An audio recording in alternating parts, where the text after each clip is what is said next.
Good morning everybody. आज हम start करेंगे कैपेसिटर का सेकेंड लेक्चर। फर्स्ट लेक्चर में हमने देखा था कैपेसिटर होता क्या है। तो कैपेसिटर होता क्या है कि कैपेसिटर एक डिवाइस है, इलेक्ट्रिकल डिवाइस है जो इलेक्ट्रिकल एनर्जी को स्टोर करता है in the form of charge. Okay, जब हमें जरूरत पड़ती है एनर्जी की, बहुत सारी एनर्जी की, तो कैपेसिटर हमें फ्रैक्शन ऑफ सेकंड में सारी एनर्जी को डिलीवर कर देता है और हमें मिल जाता है।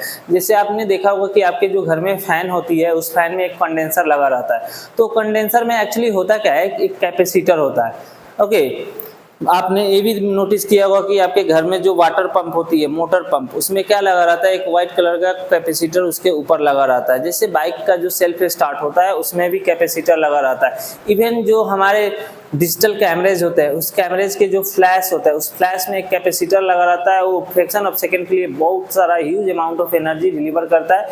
ओके, तो हम कैपेसिटर में कल देख चुके थे कि कैपेसिटर का कैपेसिटेंस होता कितना है। तो कैपेसिटर का जो कैपेसिटेंस था वो कितना था, C इक्वल टू हमने लिखा था Q/V। जो कैपेसिटेंस होता है कैपेसिटर का वो चार्ज पे डिपेंड करता है, चार्ज और पोटेंशियल पे डिपेंड नहीं करता है, वो हम देखेंगे अभी। ओके, कल देखे भी थे। उसके बाद कैपेसिटेंस का ऐसा यूनिट होता है फैराड। ओके, फैराड ऐसा यूनिट होता है। और हम ये भी जानते हैं फैराड एक बहुत बड़ा यूनिट है, बहुत बड़ा नंबर है, बहुत बड़ा मैग्नीट्यूड है। ओके, तो इसलिए हम माइक्रो फैराड यूज करते हैं। 1 micro farad is equal to होता है 10 to the power minus 6 farad. फिर उसके बाद पिको फैराड भी यूज किया जाता है। पिको फैराड को बुक्स में लिखा रहता है माइक्रो फैराड। ओके, अब इसका वैल्यू होता है 10 to the power minus 12 farad. तो फैराड एक बहुत बड़ा यूनिट है जो हमारे डे टू डे यूज में नहीं आती है। ओके, इसलिए हम माइक्रो फैराड का कंडेंसर या कोई भी कैपेसिटिव डिवाइस यूज करते हैं। अब हमने देखा था 3 टाइप के कैपेसिटर होते हैं। कौन कौन से? पहला होता है सिलेंड्रिकल कैपेसिटर का कैपेसिटेंस कितना आया था? तो अगर मान लीजिए 2 है, ओके, एक ए कैपेसिटर है और एक ए दूसरा है। पहले वाला का रेडियस कितना है दोस्त? पहले वाला का रेडियस हम ले लेते हैं ए और दूसरे वाला का रेडियस ले लेते हैं बी। तो इसका जो कैपेसिटेंस आया था कितना आया था? कैपेसिटेंस आया था C equal to 4 pi epsilon naught A B upon A minus B, right, sorry B minus A, B minus A अपना आया था, राइट। अब यहाँ पे हमने क्या देखा था कि अगर एक सिंगल स्फीयर बनाते हैं, यानी कि दूसरा जो स्फीयर होता है वो इन्फिनाइट पे ले जाते हैं। तो जब अपना कैपेसिटेंस आया तो कितना आया था? C equal to 4 pi epsilon naught ए। इस केस में क्या था कि जो V है very very greater than A है। ओके, ये कैसे निकाले थे हम लास्ट क्लास में अच्छे से देख चुके हैं। आज हम फर्दर इसको कंटिन्यू करते हुए आज हम ये देखेंगे कि सिलेंड्रिकल कैपेसिटर आज हम पढ़ेंगे। तो सिलेंड्रिकल कैपेसिटर स्टार्ट करते हैं।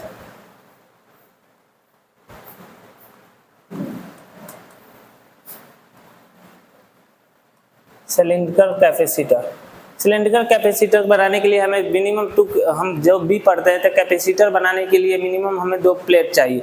तो इसी तरह सिलेंड्रिकल कैपेसिटर बनाने के लिए हमें 2 सिलेंडर की जरूरत पड़ेगी। तो मैं यहाँ से 2 सिलेंडर ले लेता हूँ। ओके, 3 7 ये रहा अपना एक बड़ा वाला सिलेंडर। ओके, जिसका रेडियस मैं B दे देता हूँ, सॉरी, और एक मैं ले लेता हूँ, कलर चेंज करने दीजिए,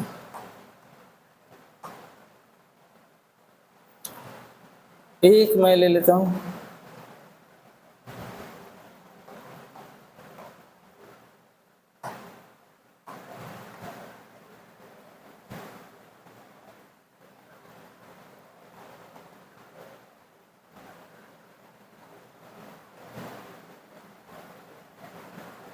छोटा वाला सिलेंडर। ओके, बड़े वाले सिलेंडर का रेडियस मैं ले लेता हूँ B और छोटे वाले सिलेंडर का रेडियस ले लेता हूँ A, राइट। इन सबको मैं इधर लाता हूँ। अंदर वाले प्लेट पे चार्ज है अपना +Q और बाहर वाले पे है -Q, राइट। एक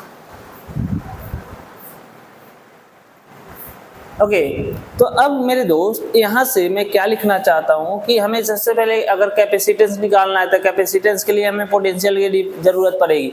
अब पोटेंशियल के लिए हमें सबसे पहले क्या चीज़ की जरूरत पड़ेगी, इलेक्ट्रिक फील्ड की। तो हम सबसे पहले इलेक्ट्रिक फील्ड निकालते हैं। तो इलेक्ट्रिक फील्ड मैं मान लेता हूँ कि इस प्लेट के बीच में कहीं पे लेते हैं। तो यहाँ पे मैं एक गॉसियन सिलेंडर बनाऊंगा। ओके, उस गॉसियन सिलेंडर का छोटे वाले सिलेंडर से डिस्टेंस कितना ले लेता हूँ, रेडियस कितना लेता हूँ r, और इस पूरे का लेंथ है मैं l ले लेता हूँ।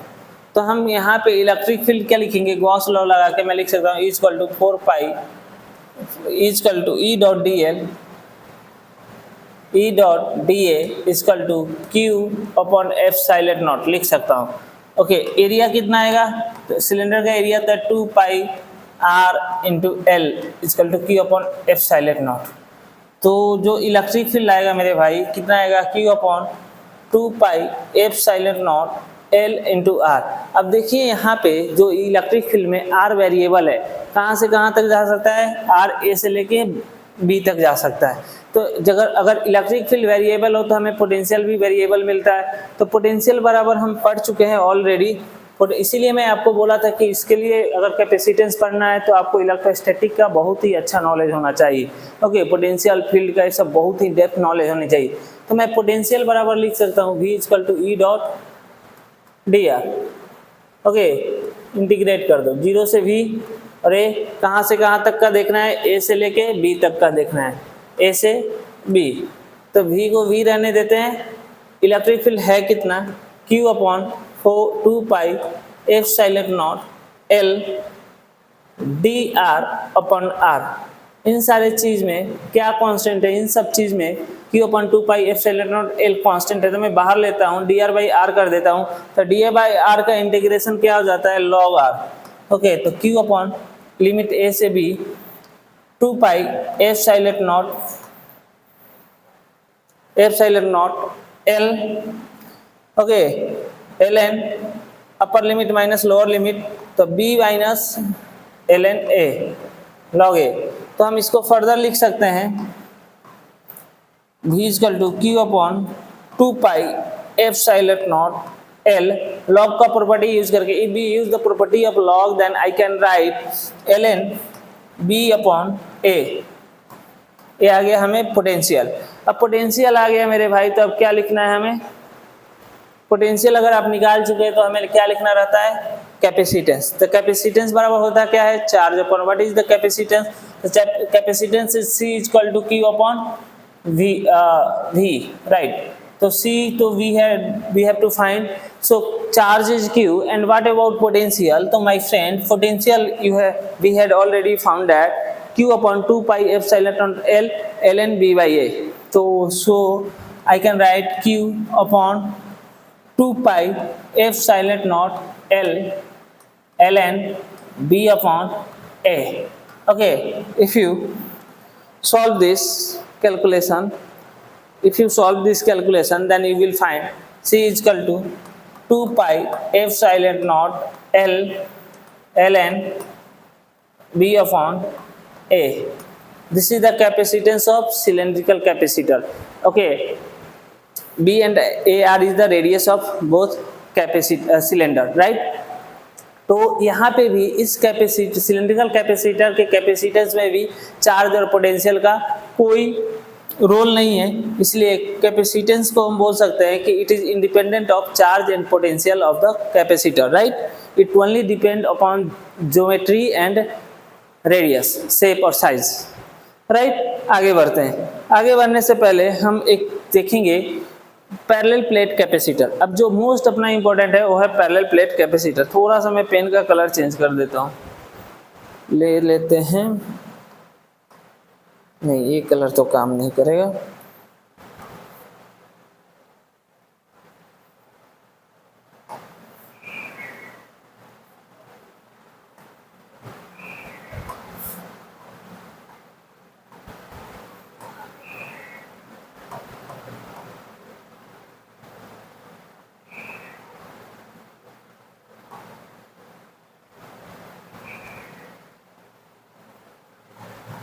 डार्क रेड, टॉपिक लिखिएगा parallel plate capacitor.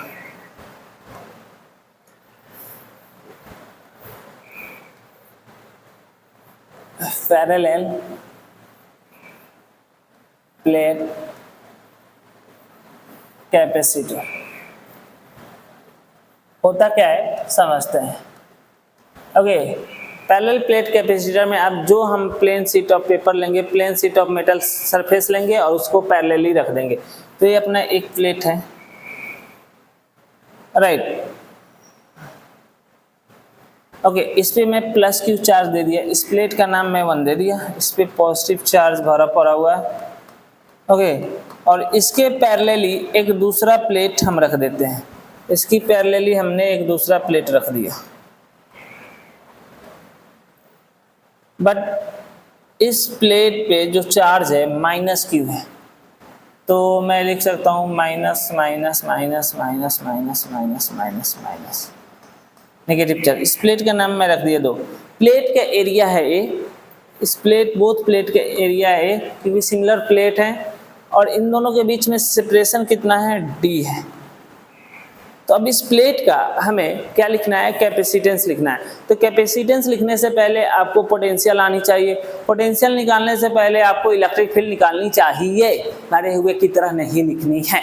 Okay, got that. हम कहीं पे इलेक्ट्रिक फील्ड निकाल लेते हैं, इस पॉइंट पे इलेक्ट्रिक फील्ड हम निकालते हैं। ओके, तो इलेक्ट्रिक फील्ड होगा कितना, तो इलेक्ट्रिक फील्ड मेरे भाई होगा कितना, तो आते हैं।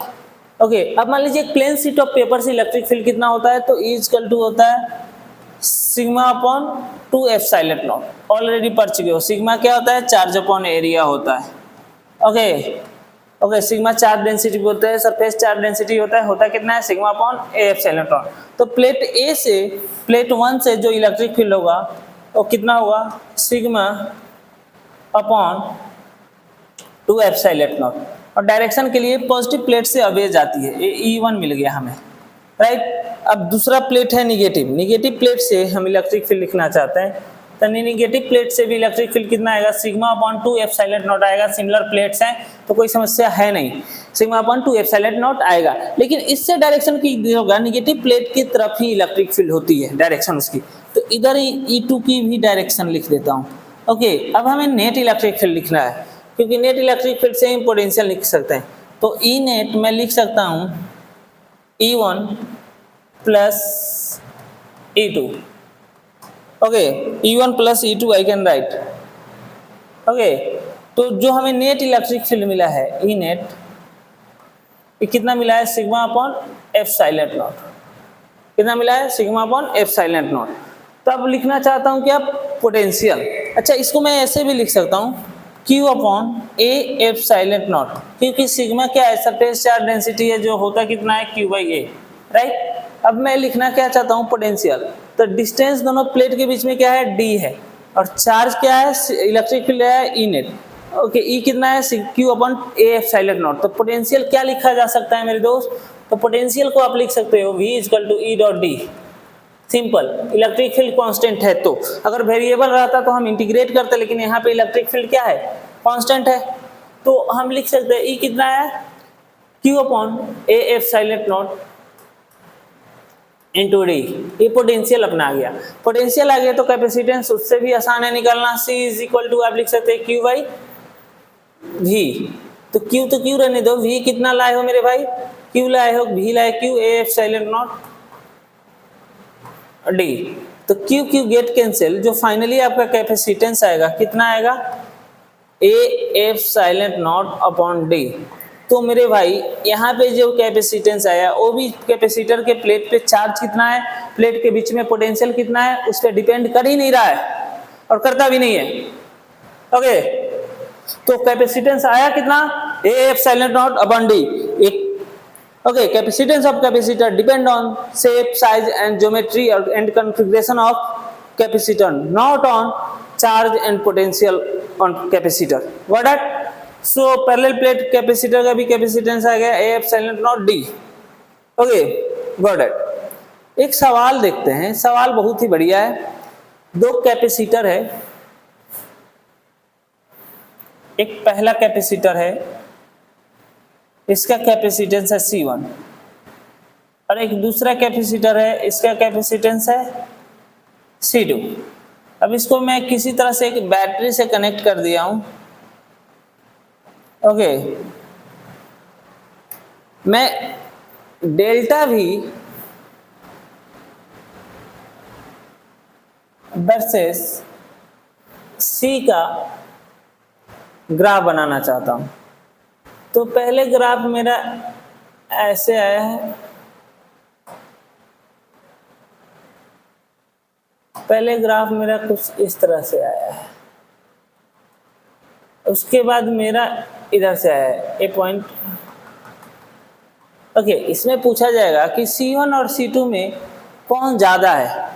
तो देखिए जो C है वो इन्वर्सली प्रोपोर्शनल टू V है। ओके, तो यहाँ पे जो V का वैल्यू है, जो ए रीजन है C1 वाला रीजन है, ए वाला जो रीजन है C1 वाला और ए है C2 वाला।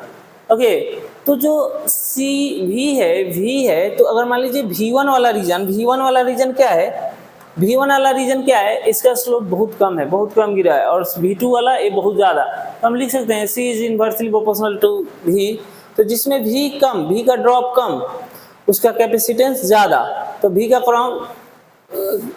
ड्रॉप C1 वाले रीजन में ज़्यादा है, कम है, तो यहाँ से लिख सकते हैं C1 is greater than C2।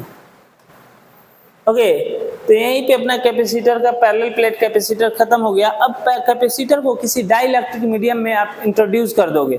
Okay, तो उसका कैपेसिटेंस क्या होगा, अगर मान लीजिए एक कैपेसिटर है, ओके, इसका कैपेसिटेंस है C, प्लेट का एरिया है सेपरेशन D और एरिया है A।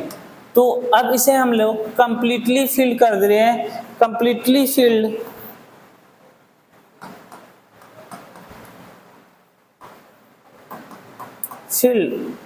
inside the dielectric medium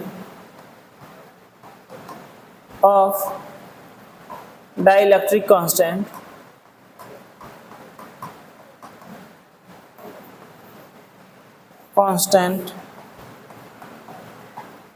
K, then capacitance will be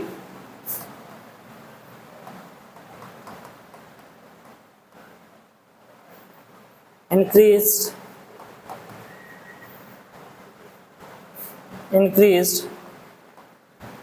by K times। Okay, मान लीजिए एयर में कैपेसिटेंस है C, एयर में कितना है C है, तो C मीडियम में कितना हो जाएगा K टाइम्स C एयर हो जाएगा। तो जो नया C डैश आएगा वो K टाइम्स C होगा, कैपेसिटेंस बढ़ जाएगा। क्यों बढ़ जाएगा, क्योंकि मानते हैं जैसे ही किसी चार्ज को डाइलेक्ट्रिक मीडियम में ले जाते हैं तो उसके ऊपर जो फोर्स लगता है वो डिक्रीज होता है। कितना टाइम्स डिक्रीज होता है, F जो नया आता है F मीडियम में आता है, F एयर बाई K हो जाता है। अगर इलेक्ट्रिक फोर्स घटा तो फील्ड भी घटेगा, फील्ड घटा तो पोटेंशियल भी घटेगा, अगर पोटेंशियल डिक्रीज किया तो नो डाउट कैपेसिटेंस इंक्रीज कर जाएगा, राइट। तो थैंक यू फॉर टुडे।